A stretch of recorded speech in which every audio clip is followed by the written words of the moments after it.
예, 안녕하세요. 조공재입니다. 금요일입니다. 또 이제 본격적인 휴가철인데요.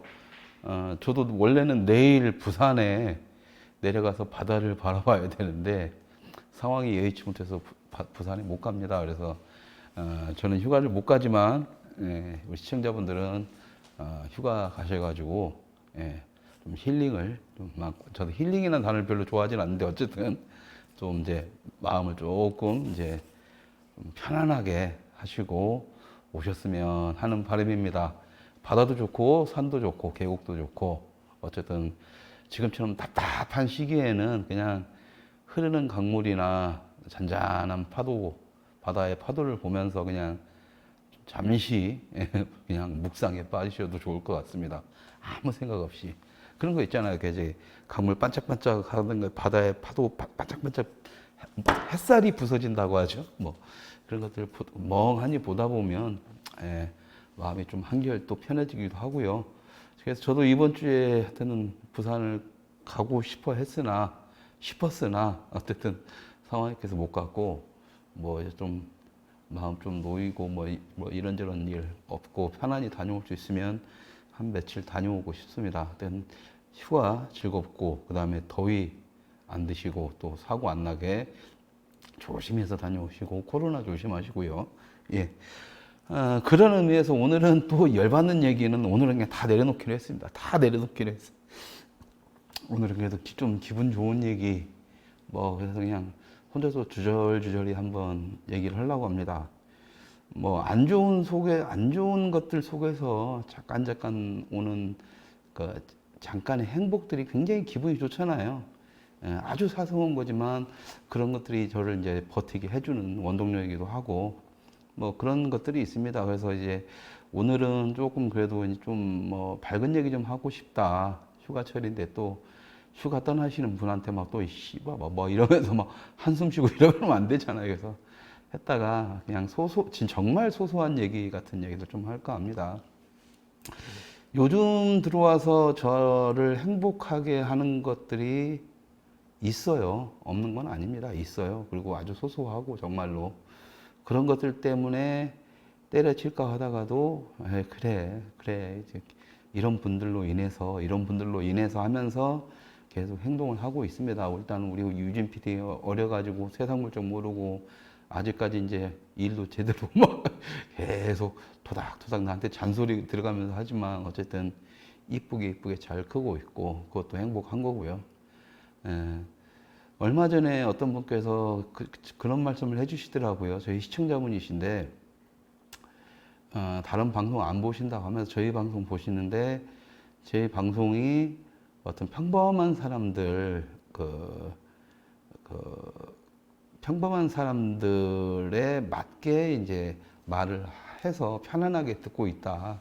그래서 듣고 있다. 다른 방송들은 막 뭐 해가지고 뭐 마치 있는 척하고 막 거대 담론 담고 막 이러니까 머리 아파 죽겠는데 머리 아파 죽겠는데 이제 저희 방송은 편안하게 이제 자기들 눈높이라든가 말하는 것처럼 이런 식으로 말을 해서 편안하게 듣고 있다는 말 들어서 굉장히 기분이 좋았습니다. 예.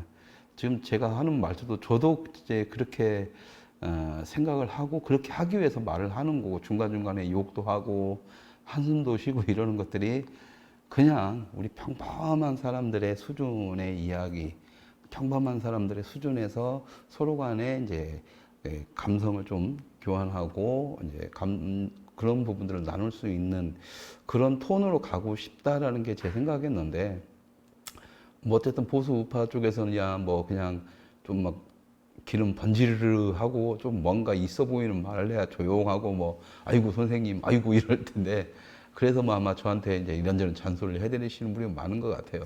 말꼬리 잡고. 근데 그런 것 같은 건 아닙니다. 그러니까 정말 저도 그렇게 하고 싶고 근데 그게 어쩔 수가 없어요. 저 같은 사람한테는 직업 상태가 직업이 그렇기 때문에 모든 문화 상품을 만드는 그리고 대중문화 산업에 종사하는 사람들의 에서는 대사를 쓰든 특히 영화 같은 경우는 대사를 쓰든 상황 설정을 하든 최소한 12세에서 15세 사이가 이해할 수 있는 수준에서 글과 말을 하게 되거든요. 그러다 보니까 이제 좀 더 대중들에 대한 고민을 하고 좀 더 대중들한테 쉽게 갈 수 있는 이런 고민들을 하다 보니까 뭐 작품 세계에 빠져가지고 각자 자신의 세계에 빠져서 하는 사람도 있지만 물론 저도 그런 부류의 하나지만 그럼에도 불구하고 그런 식의 생각을 합니다. 저희들은 패턴이 일단은 우리 같은 직업을 가진 사람들은 사람들을 이렇게 쭉 지켜보는 거, 어떻게 활동하고 어떻게 막 행동하고 제스처는 어떻게 취하고 어떻게 말하고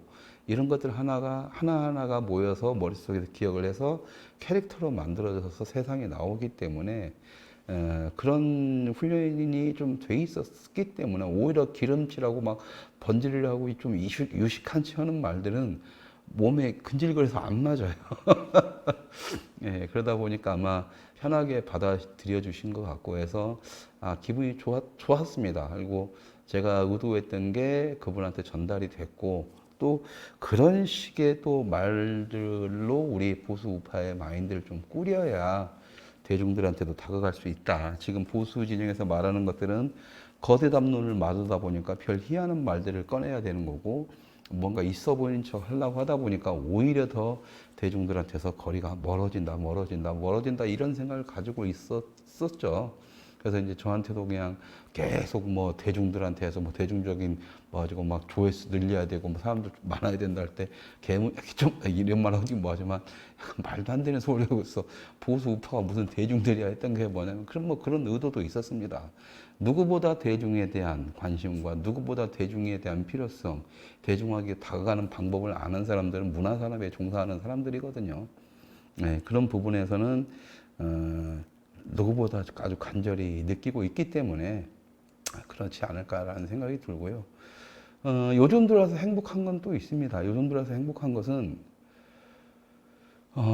지금처럼 그러고 이제 그 전에 계속 사람들이 이제 보수 우파 쪽에서 문화를 모르다 보니까 뭐라고 해야 되나 이제 정치 얘기를 앞에 꺼내고 그들의 니즈에 맞는 얘기를 앞에다 꺼낸 상태에서 거기서 살짝 이제 문화를 녹여서 문화가 이렇게 문제가 됩니다라는 식으로 얘기를 해야만이 소통이 좀 되는 부분이었었고 그 이후에는 아예 소통이 끊어져요. 이제 문화 얘기 본격적으로 가면 얘기를 안 해버리니까. 이게 종교주 얘기를 하더라도 종교주 얘기하면 쭉 얘기가 되다가도 그걸 갖다가 이래서 문화 전쟁 차원에서 뭔가를 해야 된다 하면 얘기가 끊어져 버리는 거예요. 관심이 없는 건지 모르니까는 에헴 하면서 모른 척하고 그냥 자기 무식함, 문화에 관련돼서는 자기의 무지가 드러날까봐 피하는 건지는 모르겠으나 그래서 문화 얘기를 하는 게 정말 어려웠습니다. 아직도 어려워요, 분명히.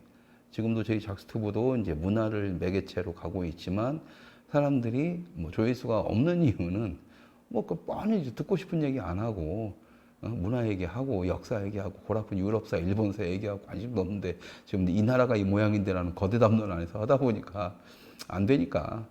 예, 그래서 이제 뭐 조회수나 뭐 이런 거 신경을 안 쓰게 되고 언젠가 조회수가 많아진다라면 문화에 대한 얘기를 좀 더 쉽게 하겠지라는 생각을 하고 있는데 요즘 들어서 좀 행복한 건 뭐냐면은요. 이제는 좀 정치 얘기를 안 하고 문화 얘기만 할 수 있는 사람들이 하나둘씩 생기고 있다는 게 너무 좋습니다. 너무 좋아요. 그리고 문화에 대해서 먼저 물어보시는 분들이 생기고 있다는 거. 불과 몇 년 전까지만 해도 문화가 뭔지를 먼저 물어보시는 분들은 별로 없었어요. 관심이 없었다는 거죠, 보수 우파에서. 예, 그래서 굉장히 힘들었었는데, 어쨌든 요즘 들어와서 행복한 것은 문화에 대해서 좀 관심을 가지고 먼저 물어보시는 분들이 계신다. 그분들과 얘기하면 이제 마음이 너무 편한 거예요. 왜냐면 내 전문 분야고 거기서는 이제 내가 가지고 있는 지식들이 많으니까 꺼내고 싶은 얘기가 너무 많은 거죠. 많은 거예요. 지금 제가 막 지쳐간다, 이제 할 얘기가 없다 이러는 것들은 이미 정치라든가 내 분야 바깥의 얘기에 대한 얘기가 없어요. 그러려면 또 책을 읽고 또 그냥 기름칠 해가지고 책하고 연결해가지고 그동안 쌓은 지식하고 연결해서 현재 얘기를 하면서 또 그러다 보면 이것도 하나의 픽션이, 넌픽션이나 픽션처럼 또 얘기가 돼버리는 거라 그런 부분에 대해서는 좀 아쉽죠. 저는 공부를 하더라도 문화와 관련된 공부를 하고 싶었는데 그래서 아쉽긴 한데 그나마 행복한 것은 먼저 말 걸어오시는 분들이 생기고 있다라는 게 너무 기분이 좋고 바로 어제만 해도 그렇습니다. 어제만 해도 그 물망초부터 이제 북한 인권운동 하시면서 자기 인생을 다 바치고, 그냥 이런 거 애국운동 안 하셨으면 참 그냥 학원 운영하면서 잘 먹고 잘 사셨을 분이신데 정말 사람 좋으신 분이시고, 북한 인권운동 하면서 재산 다 날리고, 뭐 어떻게 보면 가족도 다 뭐 좀 안 좋은 상태가 됐고, 자기 자녀분도 아파가지고 병원비 치료하려고 어떨 때는 이제 그 애국운동 포기하고 가서 노가다 뛰면서 아이 이렇게 병간호하면서 병 치료하고 정말 힘든 삶을 살면서도 다시 돌아오셔서 북한 인권운동을 하시고, 하시면서도 북한 인권과 관련된 문화행사, 저희들이 주최했던 문화행사라든가, 뭐, 이번에 그 김도현 감독의 김일성의 아이들이라든가, 물망초에서 하는 문화행사라든가, 이런 모든 것들에 다 참여를 하면서 활동하시는 아주 소중한 분이 계십니다. 박일남 선생님이라고 해서 제가 굉장히 존경하시는 분 중에 한 분이세요. 그분하고 어제 이제 페이스북에 잠깐 얘기를 나누는데, 그러니까 김일성의 아이들 이제 4번째 관람 한다라고 하면서 막 이렇게 막 얘기를 하시는데 볼 때마다 새로워서 자기가 배운 게 진짜 없어 머리가 나쁜가 보다 막 이렇게 글을 쓰셨더라고요. 예, 글을 쓰시길래 이제 제가 기분 좋아서 댓글에다가 아니 머리가 나쁜 게 아니라 원래 영화라는 게 좋은 영화는 볼 때마다 새로운 게 느껴지는 거다 영화라는 게 그랬더니 또 내가 머리가 나빠서 잘 이해 못하나 이렇게 쓰셨길래 그게 아니라 영화라는 것은 문화라는 것은 머리로서 배우고 머리로서 공부하는 게 아니라 마음으로 그냥 느끼는 거다. 마음과 몸으로 느끼는 거다. 느끼는 거기 때문에 머리가 필요 없다. 그래서 이제 그런 식으로 이제 말씀을 드렸죠. 그랬더니 막 그걸 페이스북에 또 쓰시면서 이제 막 그걸 갖다가 이해하시려고 노력을 하시더라고요. 그런데 이제 밑에 또 다른 분들도 그분도 문화예술인이셨던 것 같아요. 그분들도 이제 댓글에다가 몸과 마음으로 느끼는 게 문화다, 영화다, 막 이런 식으로 설명을 해주시면서 이제 이렇게 말씀을 하시면서 이제 막 스스로 막 이렇게 자가 발전을 하시면서 뭔가 마음으로 느끼는 게 문화예술 막 이렇게 하시더라고요. 그런 모습을 보는데 너무 기분이 좋았습니다. 너무. 그러니까 사람들은 지금 보수 우파는 머리로서, 그러니까 이성적 판단으로서 이해하는 부분만을 염두에 두는데 제가 늘상 말씀드리는 것처럼 사람은 이성과 감성을 모두 가지고 있어야 되는 거지 이성만 가지고 있다는 것은 인간이다 이렇게 하면 안 되는 거죠. 이성과 감성 모두 인간만이 가지고 있는 겁니다. 그러니까 좌파들이 감성 코드로 간다고 해서 좌파니까 감성 코드고 우리는 우파니까 그럼 이성 코드? 이건 아니죠. 좌파도 이성은 있습니다. 감성 다 가지고 있다는 게 우파보다 더 강렬하게 다가올 뿐인 거고 걔네들이 가지고 있는 감성은 감정을 갖다가 미화시킨 것 뿐이죠. 하지만 감성이라는 영역은 굉장히 다릅니다. 감성이라는 영역은 달라요. 그래서 이제 감성이라는 부분은 인간이 만들어내고 인간만이 가질 수 있고 인간만이 느낄 수 있는 어떤 하나의 형태, 아니, 그러니까 무형의 형태라고 봐야 되는 거죠. 무형의 형태죠. 그게 바로 문화의 영역이기 때문입니다. 그러니까 그 무형의 형태, 감성, 나 저 여자 사랑하는데 저 여자에 대한 사랑에 갖다가 어떻게든 표현하고 싶어. 이성적인 판단이야. 난 당신을 사랑합니다. 나랑 결혼을 해주세요. 이거면 끝나지만 왜 우리는 그 여자한테 꽃을 갖다 줘야 되고 그 여자한테 잘 보이기 위해서 막 향수를 선물하든 어떻게든 잘 보이려고 하잖아요. 근데 어떤 것에 대해서는 여자가 받아들이고 어떤 것은 여자분이 안 받아들이고 이런 부분들은 뭐냐면 바로 감성적 영역에서 그분의 어떤 마음을 움직이는 뭔가 액션이 필요했던 거죠. 이런 부분들이 감성적 영역이라는 거고 그런 것 중에서 일단 대부분의 대중과 국민들을 보수 우파 쪽으로 끌고 오기 위해서 우리한테 절대적으로 부족했던 게 바로 이 감성이었습니다. 감성이 빠져버리면 이성만을 얘기한다고 하지만 이 이성이 약간 부족한 상태가 됐을 때 인간은 더 감정적으로 빠져들게 됩니다. 그러니까는 좌파는 뭐냐면 냉정하게 이렇게 이성과 감성을 다 가지고 감정까지도 가지고 있어서 감성으로 교묘하게 포장을 해서 대중들한테 뭔가를 선동을 하지만 우파는 뭐냐면 이 감성 개념을 너무 노골적으로 놔두다 보니까 이성적인 부분을 제외하고는 다 감정적으로 빠져버려요. 지금 저 같은 아주 이런 말 죄송하지만 태극기 집회라든가 서초동 집회는 뭐냐면 이성으로 포장된 감정일 뿐이에요. 그러니까 이 상태에서 중간에 대중들한테 호소하고 국민들한테 호소해서 우리의 얘기를 들어주게 만들 수 있는 감성 부분이 완전히 제거가 돼 있기 때문에 저렇게 외롭게 싸울 수밖에 없는 겁니다. 그러니까 거기서 약간의 반대 비판을 하더라도 죽이네 살리네 뭐네 정규의 주필한테도 입 닥치라 주둥이 닥치라 그런 식의 감정적인 표현만이 나올 수밖에 없는 거죠. 이건 얼마든지 감성적으로 표현할 수 있음에도 불구하고 안 되는 겁니다. 왜? 훈련을 받은 적이 없고 몸으로 체험하거나 피부로 느끼는 작업들을 우리는 해본 적이 없습니다. 감성이라는 것이 감정 그냥 타고 태어난 거지만 감성이라는 것은 이성과 함께 길러지는 거예요. 이성은 교육으로, 감성은 생활과 삶 속에서 살아오면서 주위의 사람들, 부모님, 친구들, 이 모든 주변에 있는 모든 영화든 모든 문화들을 통해서 감성을 깨우치게 되는 건데 우리는 그런 훈련들이 안 돼 있었기 때문에 지금 젊은 층이라든가 일반 대중들한테 소외를 받고 있는 겁니다. 어쨌든 그렇습니다. 그런 관점에서 제가 문화운동을 계속 하고 있었던 건데 이제 한 분씩 먼저 말 걸어오고 문화에 대해서 고민을 하고 감성적인 부분에 대해서 느끼기 시작한다는 것이 너무 좋아요. 그러니까 영화를 4번 볼 때마다 매번 다른 감정을 느낀다는 것은 기본적으로 이제 문화를 알아가기 시작하고 있다는 겁니다. 실질적으로 여러분들이 영화를 한 번만 보고 끝! 이러는 사람들이 영화를 모르는 사람들이에요. 그런 사람들 대부분이 뭐냐면 한 몇 년 지나서 그 영화를 또 보면 둘 중에 하나입니다. 그 전에 봤다는 걸 모르고 와 재밌게 보든가 그때 한번 봤었는데 전혀 다른 느낌으로 또 재밌네? 다시 봐도 재밌네? 이런 느낌이죠. 그런데 왜 그러냐면 영화라는 게 모든 문화라는 게 였습니다. 한 번을 딱 보고 나면 그때 내 감정에 따라서 느꼈던 재미난 부분이 있고 시간이 지나서 또 보고 나면 또 그때의 느낌에 맞게 영화가 보여지고 이렇습니다. 그리고 또 금방금방 다시 한번 보더라도 처음에 봤을 때는 그냥 재미로 보지만 두 번째 봤을 때는 배우들 연기를 보고 세 번째 봤을 때는 미술이라든가 음악에 대해 신경 쓰고 하다 보면 볼 때마다 작품의 느낌이 달라져요. 그런 것들이 바로 이성에 의해서 이성적 판단으로 인한 감성의 충만 작업이 되는 겁니다. 그러니까 이성이 없으면 감성도 없어요. 그러니까 이성의 반대말은 감정이지요. 본능이고, 감성의 반대말은, 그러니까 이성의 반대말이 본능이라면 감성의 반대말이 감정입니다. 이렇게 생각을 해야 돼요. 감성의 반대말이 감정이에요.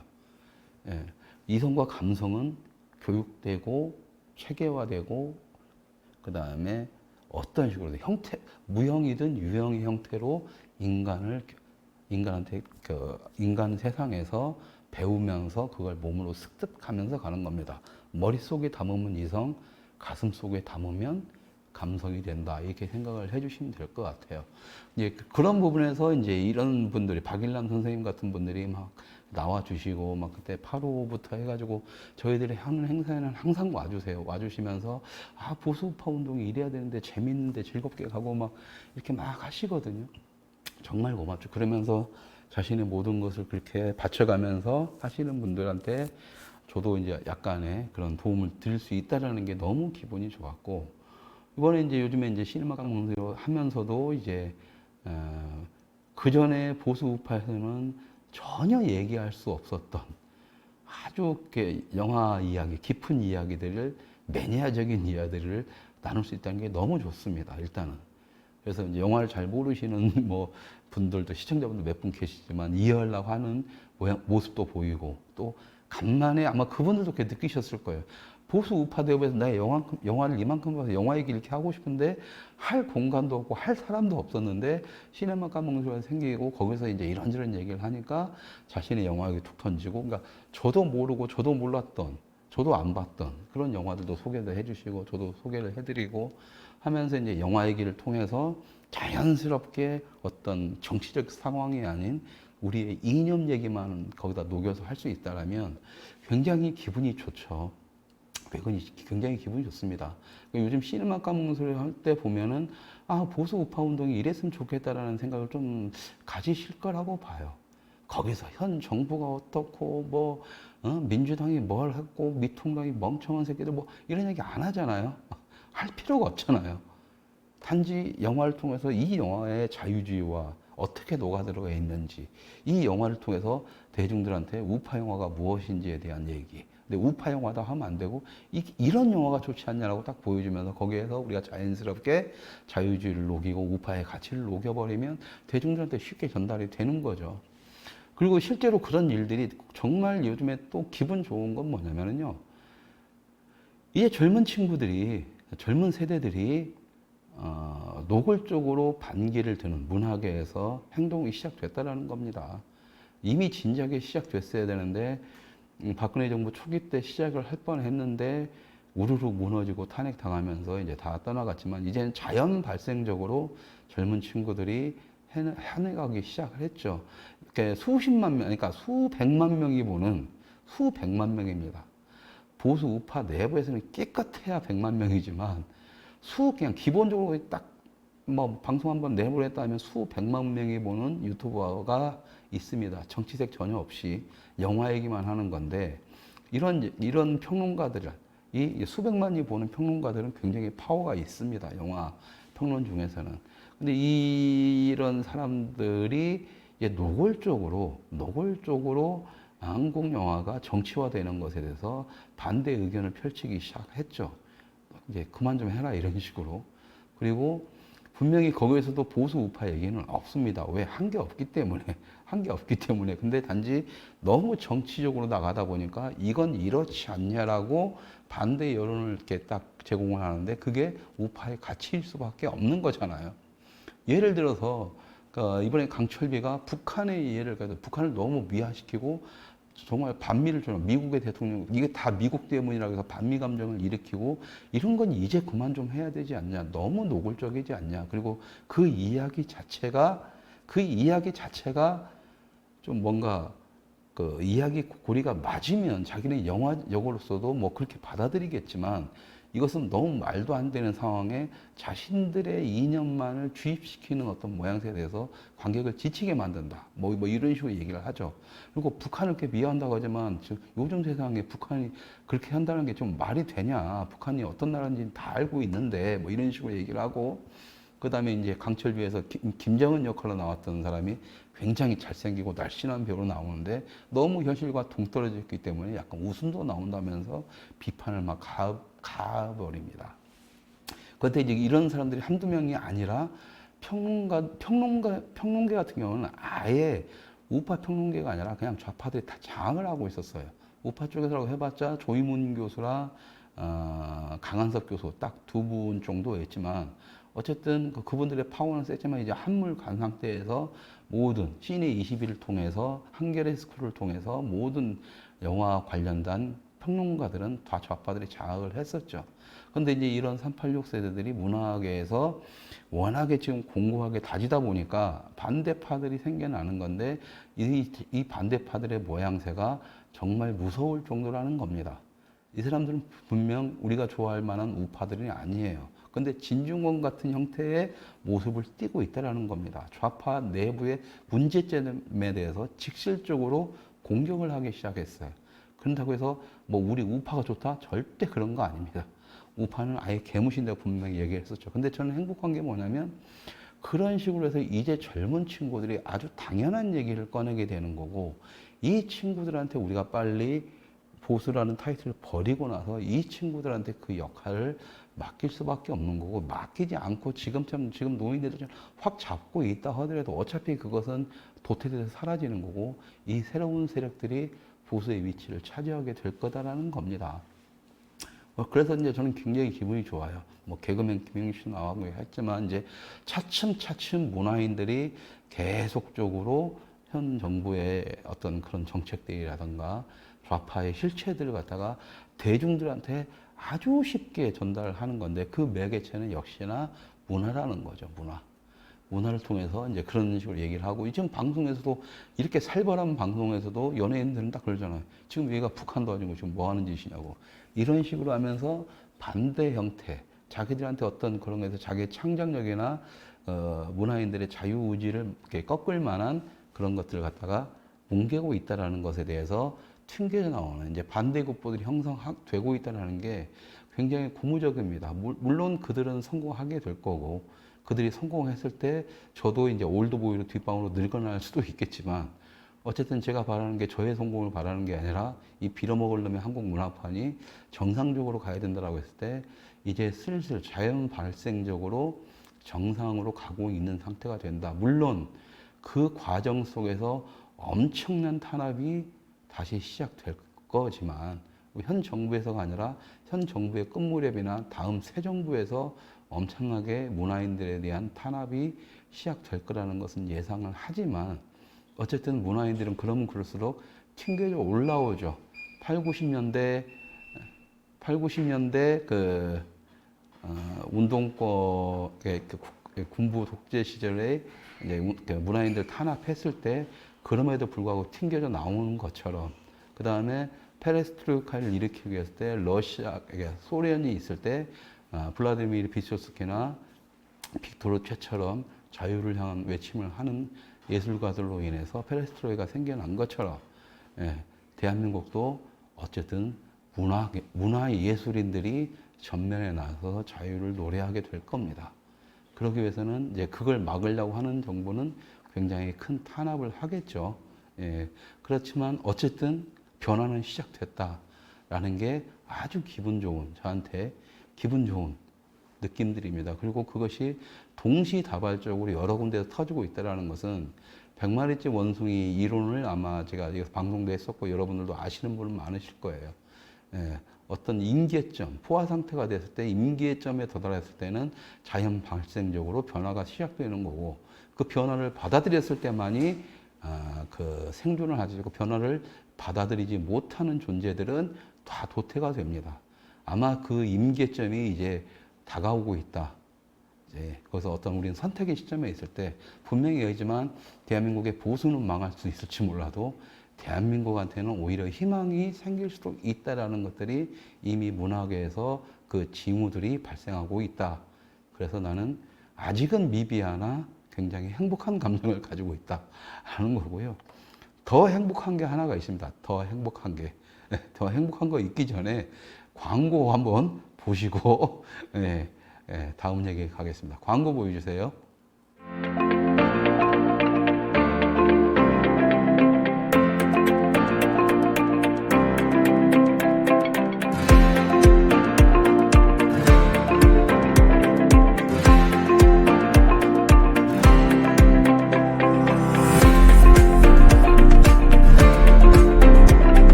천혜의 관광자원과 맛있는 회를 즐길 수 있는 거제도 짱성포로 오세요.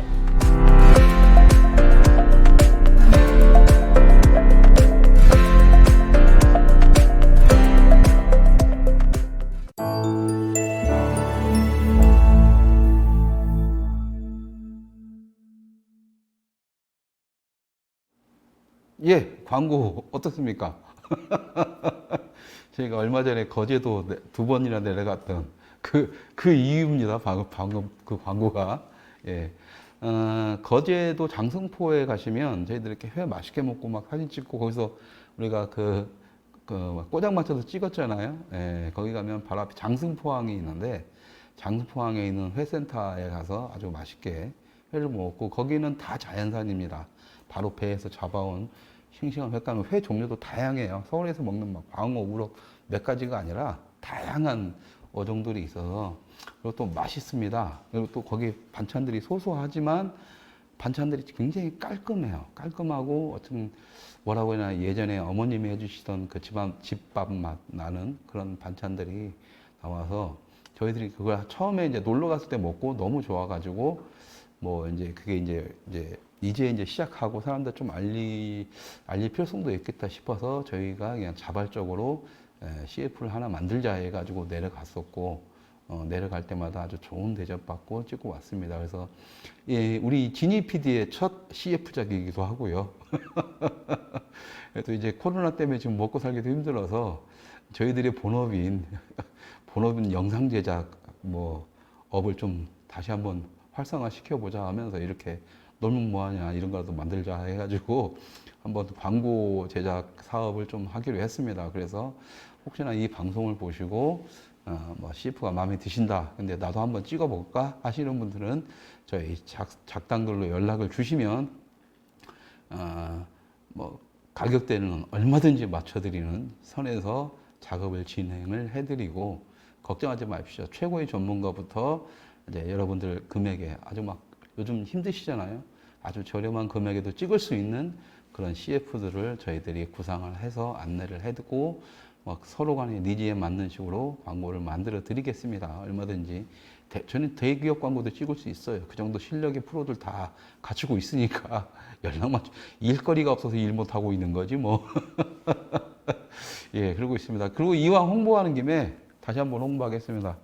요 티셔츠입니다. 요 티셔츠가 저희 홈페이지 들어가면 저희들이 작당 굿즈라고 해서 상품들이 있는데 그 전에 있던 2년 전에 이렇게 1년 전에 있던 지니 PD가 그 작당 굿즈를 만들어서 홍보를 했었고 했다가 그 친구가 이제 뉴저지로 이제 시집을 가면서 잠시 뜸했다가 이번에 이제 제 2대 지니 PD가 자기도 한번 해보겠다고 해서 첫 작품입니다. 첫 작품 우리 작당들 티셔츠 첫 작품이니까 그리고 저희들은 무조건 100장 한정 판매입니다.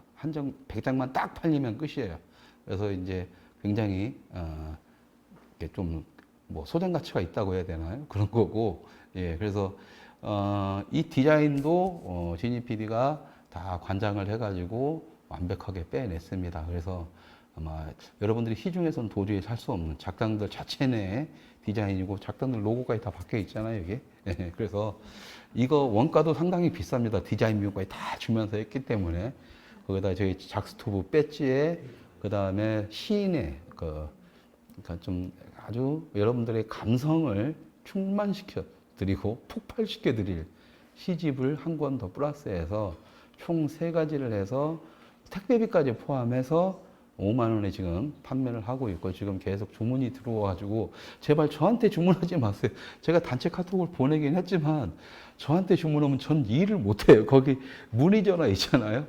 거기다 전화하시면 우리 지니 PD가 이쁜 목소리로 낭낭하게 설명을 드릴 거니까 이렇게 해주시고 아니면 이메일로 주문하시고 입금을 하신 다음에 이메일로 주문하셔서 원하시는 사이즈나 색상 그 다음에 뭐 주소 그 다음에 연락처 성함을 남겨주시면 입금 확인 후에 이제 다음 주 월요일부터 배송이 됩니다. 그래서 이제 5만 원이면은 굉장히 저희들 입장에서는 남는 거 별로 없는 가격이에요. 원래는 계산 원가를 따져보니까 한 6만 원에서 7만 원 정도를 받아야 되는 상황인데 그냥 요즘 다 경기 안 좋으니까 그냥 5만 원에 무조건 맞추자. 그리고 우리 작당들 후원자분들과 작스토브 시청자분들한테 뭔가 조금 해드릴 수 있는 방안을 좀 찾자라고 해가지고 여러분들이 생각하시는 것보다는 단가가 저렴하더라고 저는 생각을 합니다. 상품 3개에 택배비 포함해서 5만 원이면 뭐 적정한 가격이 아닌가 시청자분들한테는. 근데 저희 홈페이지 들어가 보시면 알겠지만 다른 상품들은 다 비쌉니다. 배지 하나에 5만 원씩 하고 그래요. 배지 우리 작당들 오리지널 본 배지는 5만 원입니다. 예. 그리고 시인 초연 김은자 시인의 처녀 시집입니다. 불꽃은 영원하리라는 시집인데요. 여기서 보시면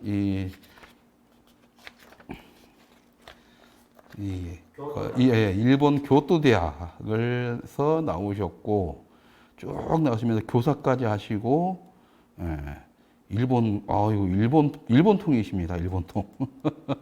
예, 그다음에 한국 문예춘추에서 수상도 하시면서 이사까지 지내시고 있고 수필집으로 여러 권의 책을 내셨고, 예, 그래서 이제 굉장히 좀 실력이 있으신 분이고, 이 시집이라는 게 굉장히 좋습니다, 여러분. 시집이라는 게 책을 막 처음부터 끝까지 읽어야만이 이해하는 게 아니라 이 시집의 좋은 점은 뭐냐면 중간에 쭉 있다가 언제 어느 때 그냥 아무 쪽이나 펴서 그 시 한 편 딱 읽어보고 뚝 있는 거. 우리가 전철 탈 때 전철에 시 그 있잖아요. 할 일 없이 딱 있을 때 그가 뭐 뭔지 모르겠지만 시 한 번 읽으면 참 쓸데없는 시들이 많은데 시집에 있는 요런 시들, 특히 이제 이 김은자 시인의 시들을 갖다가 아무 쪽이나 펴서 보더라도 굉장히 뭐라고 했냐, 좀 긍정적이면서도 편안하게 받아들일 수 있는, 예, 말 그대로 뭐 이상한 막 시라고 써놨는데 뭐 이상한 게 아니라 우리 보수우파 분들이 첫 감성의 연습을 할 때 들어올 수 있는 시집으로는 괜찮다라고 해서 이제 어떤 분이 추천을 해주셨는데 어떤 분이라고 해봤자 티가 나네요. 도서출판 예비로 나오니까 이렇게 추천을 해주셔서 이 책을 갖다가 지금 이 책도 10,000원입니다. 단가가 10,000원짜리니까 10,000원짜리에 요 흰색 티도 있습니다. 나 지금 홍보해. 이렇게 해서 이렇게 흰색이고요. 저는 검정색이고 이렇게 됩니다.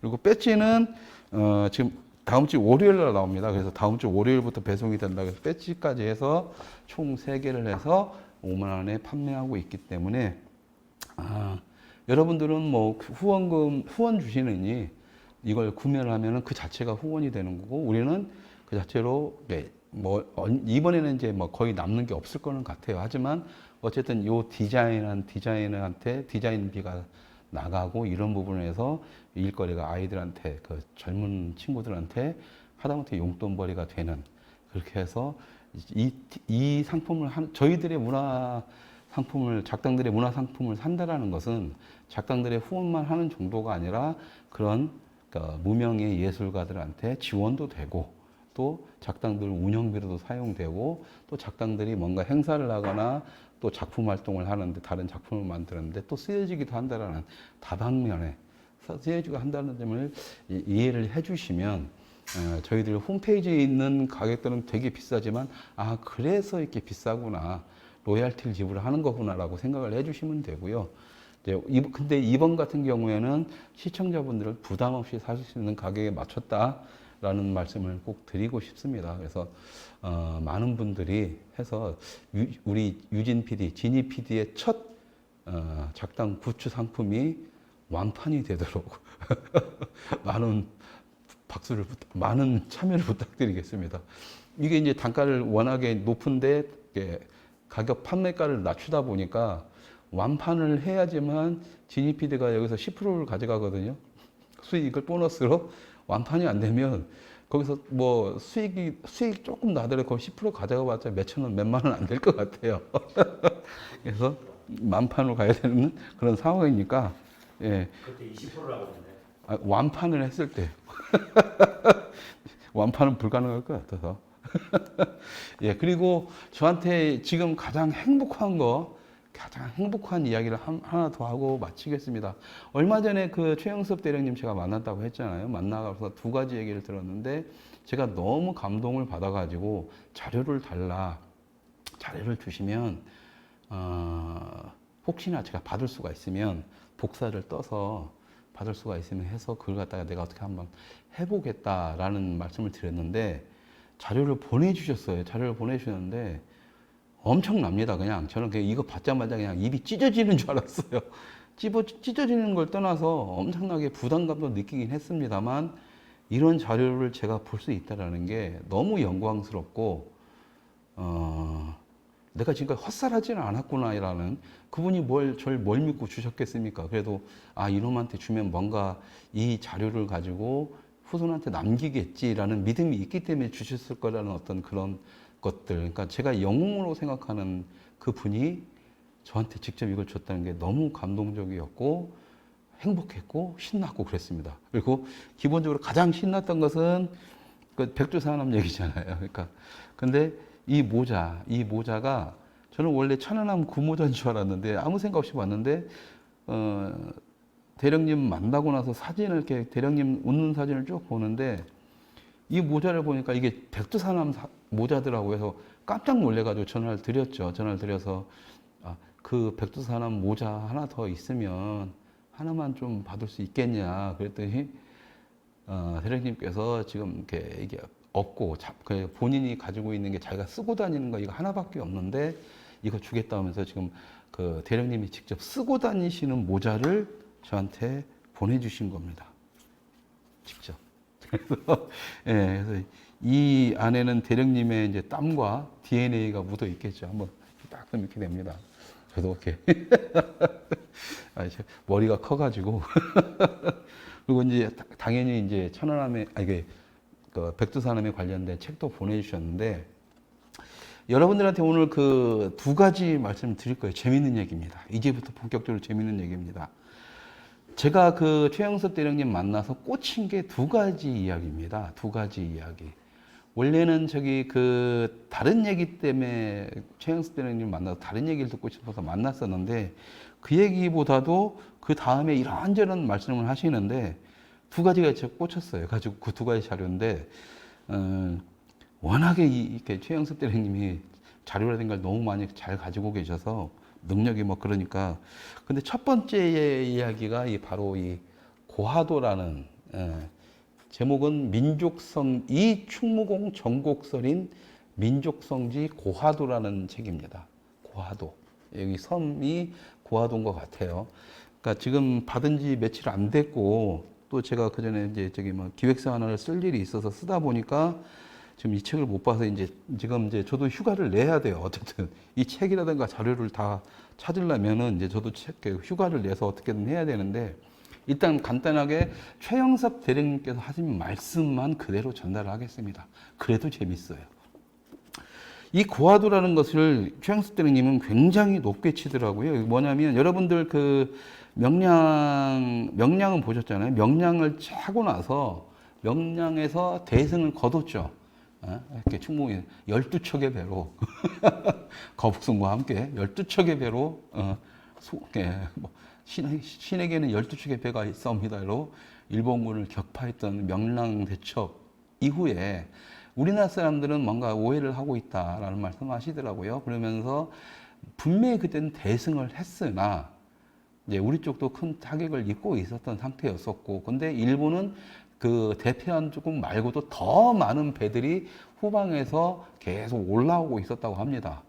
그래서 이제 그게 이제 노량이든 뭐든 이렇게 딱 가는 거겠죠.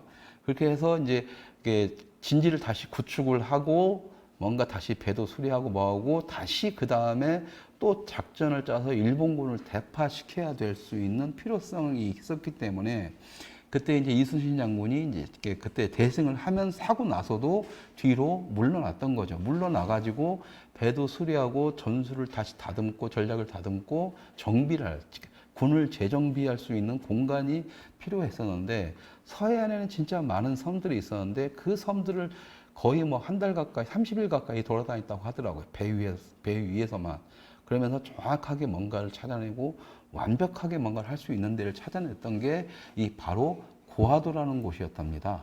이 고하도라는 곳에서 그 모든 전략과 전술을 다시 짜고 배를 이렇게 전열을 정비한 다음에 이제 노량 가가지고 거기서도 대승을 거두면서 마지막 생을 거두게 되죠. 그러니까 첫 승리부터 마지막 승리의 중간 단계에서 그 어려운 상황에서도 다시 싸워서 이길 수 있는 공간을 마련했던, 그래서 이제 이 충무공의 전곡이 서린 민족의 성지 고하도라는 것입니다. 그리고 이 고하도에 대해서는 희한하게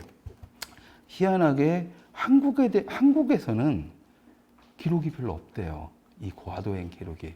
그러니까 그 대첩에 대한 얘기들만 있고 이순신 장군이 어떻게 하면서 고민을 하고 뭘 어떻게 하고 어떻게 준비를 했으며 어떻게 전쟁에서 싸워야 되는지에 대한 모든 전술 전략들이 녹아든 곳이 고하도였는데 그런 것들이 아니라는 거죠. 그래서 이제 이것을 갖다가 민족성지 고하도를 최영섭 대령님이 자료를 찾아가면서 보면은요, 사진이 대부분 우파 서적들 보면 그냥 글만 주르륵 있고 지도만 조금 있잖아요. 근데 이런 걸 보면 본인이 돌아다녔다는 티가 납니다. 사진들이 딱 보면은 중간중간에 사진들이요. 여기서 있죠. 이런데 이렇게 사진들이 누가 아마추어, 이게 프로가 찍은 사진도 아니에요. 딱 보니까 그러니까 본인이 찍으셨거나 같이 돌아다니면서 누군가 찍어준 사진인데 이 사진들을 쭉 보는데요. 정말 이분이 정성을 다해서 이렇게 막 일본 자료들까지 해가지고 이때 이제 또 더군다나 이제 해군의 입장에서 해군 영웅의 입장에서 이순신 장군의 어떤 그런 승전, 그 다음에 그런 각오, 생각 이런 것들을 같은 해군의 입장에서 조수를 했다라는 것이 이 책의 가장 중요한 점인 것 같아요. 그러다 보니까는 이제 이 책을 갖다가 아니 그럼 재판을 하시지 그러셨어요. 그랬더니 이 책은 본인이 해군이고 소설가나 이런 사람들 아니다 보니까 역사 기록물처럼 서술을 했기 때문에 판매를 하긴 뭐하고 본인께서 자비로 한 몇백 권만을 내셔가지고 100권인가 아주 소량의 책만을 내신 다음에 아는 지인들한테만 이렇게 선물을 하는 책이라고 합니다. 근데 그 몇백 권은 안 돼, 100권인가로 들었던 것 같아요. 그 소중한 책 한 권을 지금 제가 이렇게 받은 거고요.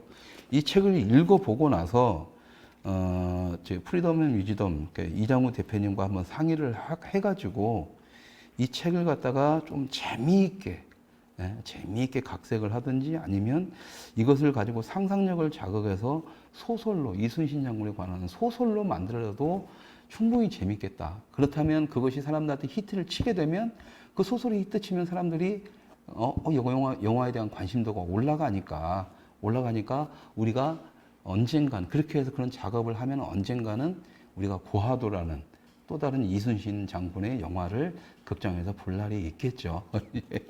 그래서 이 책을 먼저 읽고 그다음에 내가 감동을 받거나 뭐 이래버리면 이제 일단 이장우 대표님한테도 드려가지고 대표님, 형님 이것도 한번 다듬어서 한번 책으로 냈으면 좋겠습니다. 한번 읽어보십시오라고 해서 한번 권할 생각입니다. 이순신 장군도 알리고 우리 최영섭 대령님의 그 대한민국에 대한 한국에 대한 우리 역사에 대한 그리고 해군에 대한 이런 뭐 감동적인 부분도 분명히 살릴 수 있을 것 같고 최영섭 대령님한테 그 전쟁 영웅한테 대한민국을 지켜준 그분에게 후손들에는 우리가 해줄 수 있는 또 하나의 자그마한 선물이 될 것도 같다 이런 생각이 듭니다. 물론 영화를 만드는 놈을 잘 만나야죠. 명랑 만들고 나서 그 이후에 이순신 장군 또 작품들 못 만들어진 이유는 명랑 만들었던 그 감독놈의 새끼가 두 번째 작품 만드는데 중국 돈 받아서 만든다고 해서 최민식 씨가 열받아서 거부를 해버렸어요. 제가 최민식 지키자고 한 이유를 아시겠죠. 예.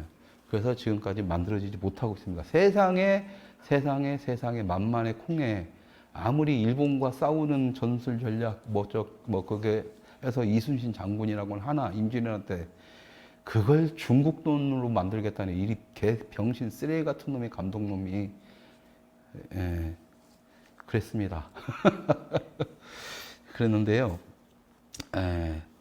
더 여러분들한테 이거 말고요.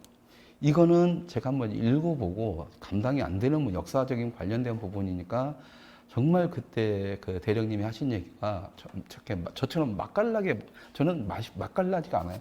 대령님은 정말 즐겁고 막 너무 좋아서 얘기를 하시기 때문에 정말 이렇게 대령님의 말씀을 들으면 막 맛깔나고 와 이렇게 듣거든요. 그러니까 나중에 여러분들이 시간 되시면 그분을 찾아뵈시면 좋은데 그분이 연로하시니까 너무 자주 많은 분들이 찾아뵈시기도 힘드시니까 김한나 선생님이랑 해서 저희가 영상 기록 작업을 준비를 하고 있습니다. 그러면 저희 작서부에 꾸준히 올릴 테니까 그걸 통해서 이 대령님의 아주 맛깔나고 재밌는 얘기들 그러면서도 우리가 몰랐던 역사와 역사 이면의 얘기들까지 다 들어보시면 좋을 것 같아요.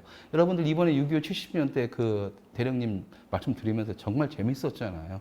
예, 바로 그런 겁니다. 다 기록물로 보여주면서. 근데 그 얘기 중에서 저한테 정말 꽂혔던 사람 얘기가 있었습니다. 대한민국 사람 누구도 모르고 알만한 사람만 아는 이분이 있는데 와 깜짝 놀랐어요. 이분에 대한 자료를 본인이 이렇게 만들고 있더라고 해서 세상에 알리고 싶다라고 했는데 어떻게 알려야 될지도 모르고 그냥 정말 괜찮고 재미있는 사람이고 좋은 사람이기 때문에 자료를 모아놓고 그러니까 별 희한한 자료가 다 계신 거예요. 뭐 질문만 던지면 대령님은 다 나와요. 다 나와.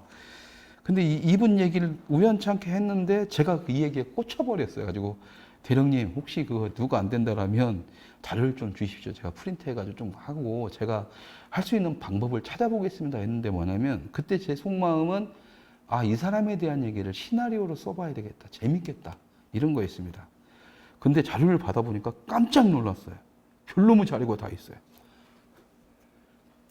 옛날 주민등록까지 있습니다. 옛날 주민등록. 그리고 그분이 살아생전 하셨던 한국일보 명함까지. 이런 사소한 것까지 다 다른 건 모르겠는데 와 주민등록증까지 있는 거 보고 제가 진짜 깜짝 놀랐어요. 이거 크게 좀 잡아주세요. 유진 PD님. 예. 네. 요거. 와. 여러분들 이런 주민등록증 기억나시는 분은 이제 올드하신 분들이죠. 어쨌든. 와, 진짜 저도 몰랐습니다. 1969년도에 만들어진, 예, 주민등록증이네요. 1925년생이십니다. 1925년생. 남욱이라는 분입니다. 남욱이라는 분이시고, 한국일보의 부차장까지, 여기서는 부차장이라고 나오네요. 부차장, 한국일보 편집부 부차장 남욱 이렇게 나왔습니다. 예, 이분에 대한 얘기를 내가 왜 꽂혔냐면요. 왜 꽂혔냐면 이 얘기를 먼저 해야 되겠구나. 막 얘기하다가 이 남욱이라는 분에서 참 괜찮은 친구다 얘기하는데 이 양반 한 사람이 얘기를 하는데 대한민국의 모든 근대사가 다 나오는 거예요. 이 양반이 재밌는 게 뭐냐면 대구 여러분들 팔공산 공비 소탕작전 아시죠? 예? 보수의 성지라는 대구에서 팔공산에서 공비 소탕작전을 했던. 근데 여러분들 대구가 보수의 성지라고 하는데 문화계로 따지면 대구는 극좌의 성지입니다. 여러분 몇 번 말씀드린 거 아시죠?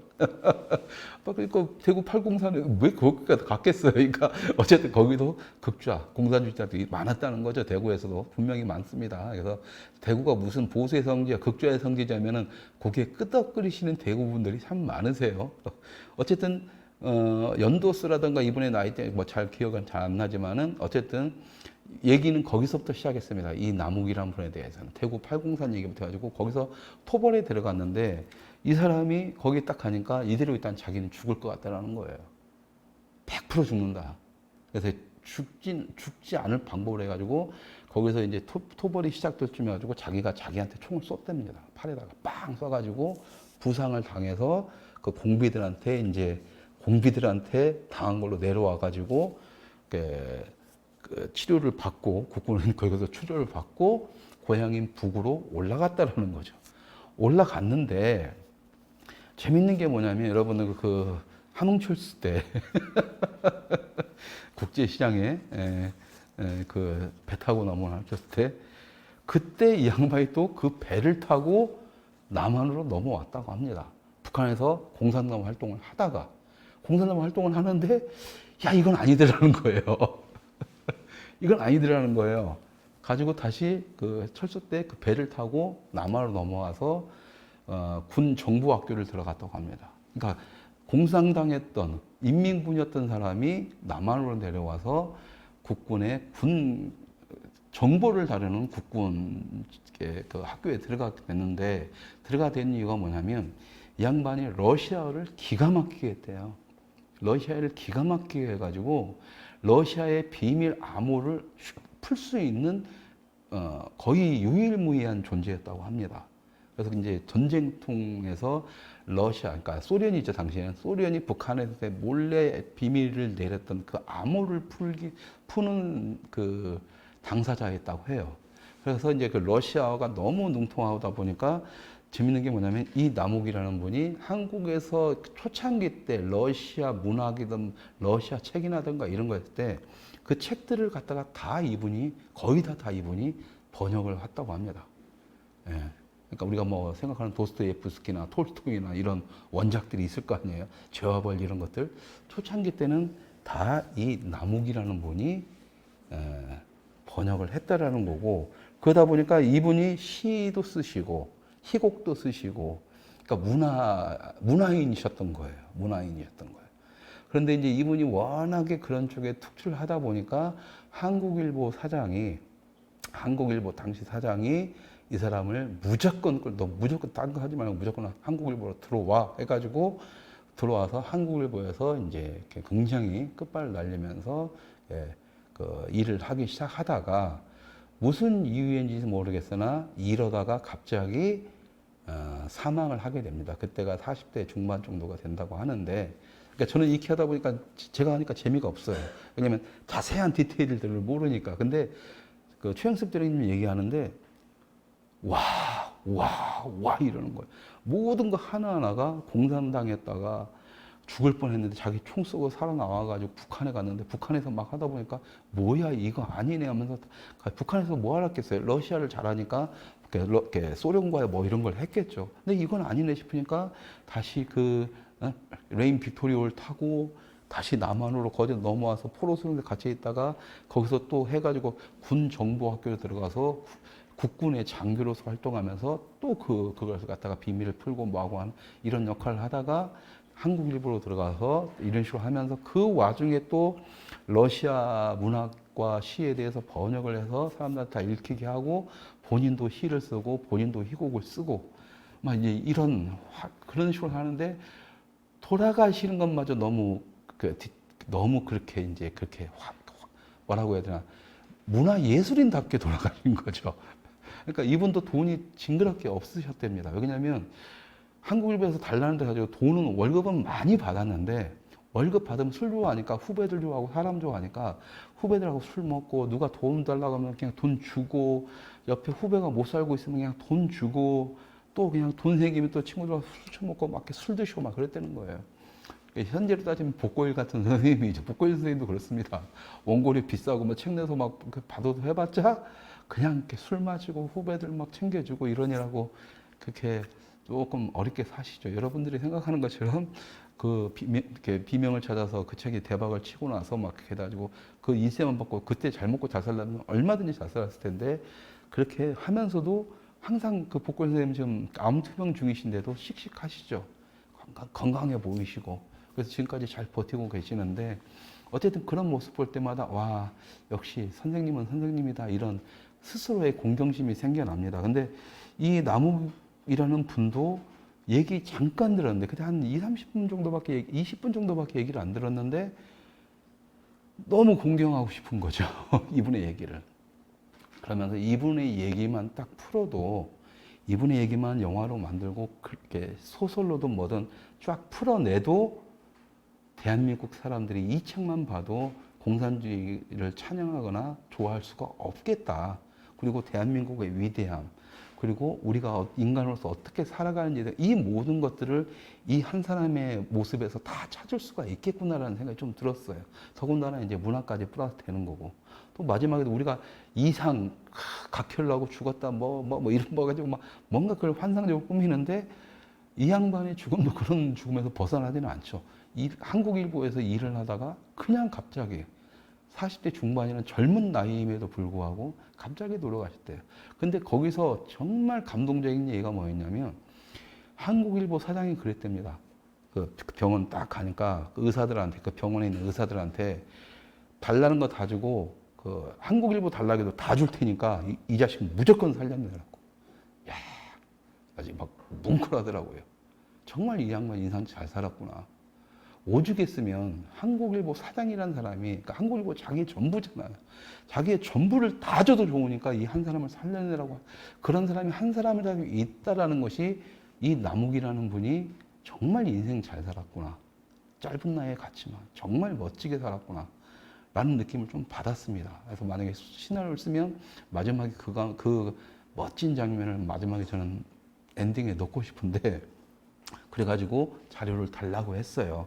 자료를 달라고 했더니 이것도 그렇지만 여기서 보면은 와 이렇게 이제 넓혀주셔야 돼요. 어떤 자료까지 있냐면은요 이게 신상명세서라는 자료예요. 신상명세서. 남욱시의 신상명세서인데 신상 명세도 가지고요. 그러니까는 뭐, 와, 진짜 신상 명세서에, 이게 뭐냐면 군대를 어디서 나왔고 어떻게 활동했고까지가 다 기록으로 나온 거고, 이거를 보면은 자력기록표라고 해가지고요. 자력기록표가 뭔지 모르겠어요. 아, 군대네요, 군대. 이 사람이 어디서 했다라는 게 다 나오고, 아, 대위 출신이네요. 아, 그렇죠. 군 정보학교를 나왔으니까 대위로 제대했겠죠. 보병 쪽이고, 한북 길주 출생이네요. 한북 길주 출생. 아, 평양, 네, 와, 씨. 아, 그렇습니다. 그리고 여기 보면은 이제 크게 넓혀주세요. 예, 여기 보면은 인민해방군이라고 해서 이제 제가 봤을 때는 요 앞에까지, 그러니까 지금 이렇게 이 봉투에 담아둔 게 있는데, 이 담아둔 것은 인민해방군이라고 하는, 이것은 제가 봤을 때는 최영섭 대령님께서 이렇게 남욱 선생에 대해서 본인이 만났을 때부터 이 사람에 대한 자료를 쭉 정리를 하신 것 같습니다. 근데 지금 내가 이걸 지금 대충이라도 봐야 되는데 못 봤던 이유가요. 한문이 너무 많아요. 한문이 너무 많아서 이렇게 여러분들한테 소개를 시켜드릴 수가 없습니다. 그냥 아는 것만 하면은 인민해방군 정도 알고, 이 짧은 희곡은 실화다. 한 청년이 그의 사상, 그의 신념을 대구 팔공산 토뭐 속에서 뭐뭐하는 모멘트를 서술했다. 1945년 해방의 해방의 격정이 메아리 칠 때 경성 제국대학 먼 학부에서 공부하던 청년의 이야기다. 청년 N의 이야기다. 이렇게 나옵니다. N, 그는 이 민족이 이 시대에 겪은 비극을 직접 그의 발로 쓰라린 상처의 자국을 남기며 선명하게 걸었다. 해방의 그날 그는 아버지 모습이 떠올랐다. 그의 부친 일본에서 대학을 마치고 고향에 돌아와 운동을 하다 일본 경찰에 붙잡혀 손톱 발톱 뽑히는 모진 고문에 못 이겨 극약을 먹고 자결했다. 아버지가 그리던 나라는 뭐 이러면서 이제 한문이 많아서 이때부터는 좀 넘어갑니다. 그리고 여기서 쭉 가서 피난을 갔던 얘기, 그다음에 그러니까 이걸 연도별로 딱 그렇게 했어요. 연도별로 1950년 11월 피난선에 몸을 실었던 얘기, 50년 4월 김일성이 스탈린 뭐 모택동과 뭐 공모하여 뭐 이렇게 이런 것들도 나오고, 그래서 이렇게 쭉 연도별로 해가지고 이렇게 서술을 합니다. 서술을 해서 인민해방군의 얘기와 함께 자료들을 갖다가 하고, 여기 뒤에 보면은 이제 희곡으로 만들었던 요 희곡의 내용들까지, 아이고 너무 빛나니까 이렇게 써 있습니다. 그래서 이제 이런 자료들 자료들이 있는데, 남욱의 발자국 해가지고 이런 거 보니까 큰 제목만 보면은 최영석 대령님이 이분에 대한 얘기를 서술을 하신 것 같습니다. 그러니까 이걸 자료로 해서, 그러니까 제가 이걸 시나리오로 써야 되겠다고 싶었던 게 뭐냐면, 이분이 일단은 뭐라고 해야 되나, 사람들한테 잘 알려지지 않고, 이것도 두부네요, 두부.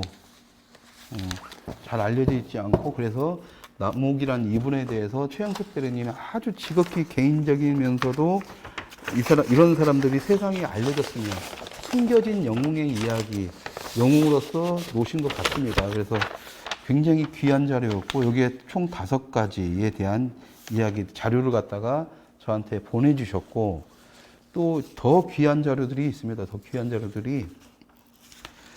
이것도 이제 자세히 읽어봐야 됩니다. 읽어봐야 되는데, 이건 소설 같아요. 소설.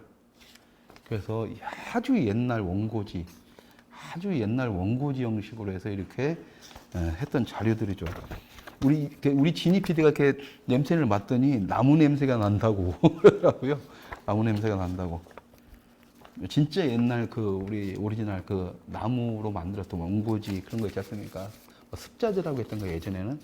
예, 그런 것들로 해서 쭉 써 있는데 이런 것들을 한번 쭉 찾아봐야 될 것 같아요. 이것도 희곡입니다. 이건 근데 이 희곡인데 아까 최영섭 대령님이 아까 그 자료는 최영섭 대령님이 쓰셨고 이것은 그 남욱이란 분이 쓰셨을 확률이 높다라고 생각하는 게 한문 필기 아니 한문체라든가 한글의 글씨체가 달라요. 그래서 이분은 아마 그 남욱 씨가 직접 했던 것을 가지고 있다가 자료화도 남기는 것 같고 일단은 저한테 가장 중요한 게 지금 확인을 해봐야 되는데 바로 이 책입니다. 이 책이고 여기서 이제 나머지 것들은 다 희곡같이 단막 희곡이라고 해가지고 붉은 풍속 나오는 사람 괴뢰군 중대장 그다음에 정찰 소대장 뭐 이런 식으로 해서 쭉 또 이렇게 단막 희곡이라고 해서 이게 나왔는데 조심해야 되겠어요. 부서진다. 큰일 났다. 이거 어떻게 관리하냐 미치겠네. 이거 오래된 문서 관리하는 법 아시면 좀 알려주십시오. 이거 귀한 자료라서 그렇게 했는데 저한테 지금 가장 관심이 가고 고민해야 될 책들이 있습니다. 이게 바로 이 책인데요. 여기 보면은 연도별로 1959년, 57년 해가지고 이렇게 사자 이렇게 막 붙어져 있거든 숫자가. 그러니까 이런 식으로 딱 보면은 이 일자로 바뀐 데가 1954, 5년. 그러니까 6.25 전시 때라든가 아니면은 6.25 전쟁이 끝나고 나서부터의 기록 자료들이 지금 저한테 온 것 같아요. 온 것 같은데 여기 보면은 주로 시가 많이 써 있습니다. 시. 낙수물부터 시부터 해가지고 혼자서 막 끄적거렸던 메모지에 끄적거렸던 시까지 이런 식으로 돼 있어요. 희곡도 있고 일기가 된 것도 있고 일기처럼 이렇게 쓰신 것들도 있고 낙서처럼 된 것도 있고 해서 이 모든 것들이 다 지금 뭐냐면 이것도 일기처럼 돼 있고 중간중간에 메모처럼 막 끄적거리는 게 있어서 이런 것들도 다 지금 검사를 해봐야 되는데 어쨌든 판단했을 땐 1950년대 중반부터 1950년대 후반 60년대까지 이 남욱 씨의 흔적을 찾아볼 수가 있는 그런 자료들일 것 같고요. 물론 이분이 세상에 알려지지 않았던 그런 사람이기 때문에 자료를 찾는 게 어렵겠지만 이분의 얘기와 그 최영섭 대령님의 증언 그리고 이 자료를 토대로 해서 어떤 맨날 그게 그 박렬인이 좌파들은 박렬인이 뭐니 해가지고 막 이상인이 뭐니 또 이상한 놈들이 있잖아요. 막 음악가로 다니면 윤희상이처럼 뭐 해가지고 그런 놈들이 있을 때 나는 과연 우파 문화 예술인들 중에서 우리가 좀 영웅으로 사람들한테 할 수 있는 사람이 뭐 누군가 있을 텐데 당시에 있을 텐데 왜 없을까라고 했을 때 제가 찾아볼 수도 없고 그 당시에는 막 할 수도 없는 그런 자료들이 없는데 이 남욱이라는 분의 이것을 딱 봤을 때 그냥 놀라웠고 그냥 반가웠고 너무 좋았고 그분의 얘기도 너무 환상적이었고 그래서 이걸 어떻게든 이제 만드는 작업을 하게 될 것 같습니다. 좀 많이 응원 보내주시고요. 아주 재밌는 얘기들을 찾아내서 재미있는 이야기로 또 그게 언제 영화가 될지 모르겠지만 지금 백두산업 얘기도 6년 전에 시나리오 써놓고 아직까지 못 만들고 있지만 제 역할인 것 같아요. 어쨌든 역사적으로 흔적을 다듬어서 일반 사람들이 쉽게 받아들이고 쉽게 알 수 있게 다듬는 작업을까지만 제가 해놓을 수가 있다라면 그 이후에 제 후배들이 이걸 영화로 만들 수도 있고 또 누군가 또 소설로 드라마로 만들 수가 있고 또 누군가는 이 남욱 씨의 시 같은 걸 시집으로 낼 수도 있고 그러면서 남욱이라는 존재를 다시 세상에 알릴 수가 있게 되겠죠. 예. 그래서 지금 마음이 급합니다. 그러니까 최영섭 대령님께서 지금 93세신데 이 남욱 선생에 대해서 자료를 찾을 수 있는 증언을 해줄 수 있는 분들이 많이 남아있지는 않을 거기 때문에 일단은 맨 땅에 헤딩을 해야죠. 맨 땅에 헤딩을 해야 되니까 그리고요. 어쨌든 요 티셔츠 하시는 분들부터 해서 작당들에 들어오는 후원금들이나 여러분들이 쏴주신 슈퍼챗 모두 어떤 수익금을 다 모아서 이 작업에 매진을 하게 될 겁니다. 그래서 많이 도와주시고 많이 응원해 주시고, 그리고 우리 우리 진희 PD도 열심히 신나서 일을 할 수 있게 많은 응원과 관심 부탁드리겠습니다. 네, 어쨌든 즐거운 작업이, 그러니까 총대는 맺고 큰 부담을 지지만 어쨌든 내가 하고 싶은 일이 또 하나 생겼습니다. 역사적 부담은 가지만 어쨌든 저한테 주어진 임무라 생각하고 소명이라 생각하고 기분 좋게 또 하고 싶은 걸 해야 힘들어도 재밌잖아요. 기분 좋게 가볼 테니까 지켜봐 주시고 중간중간에 또 이거 자료를 찾다 보면 재미있는 얘기들 나오면 또 여러분들한테 말씀드리고 또 찾아뵙도록 하겠습니다. 주말 잘 보내시고 휴가 잘 보내시고 다음 주에 건강한 모습으로 다시 인사드리겠습니다. 감사합니다. 많이 사주세요.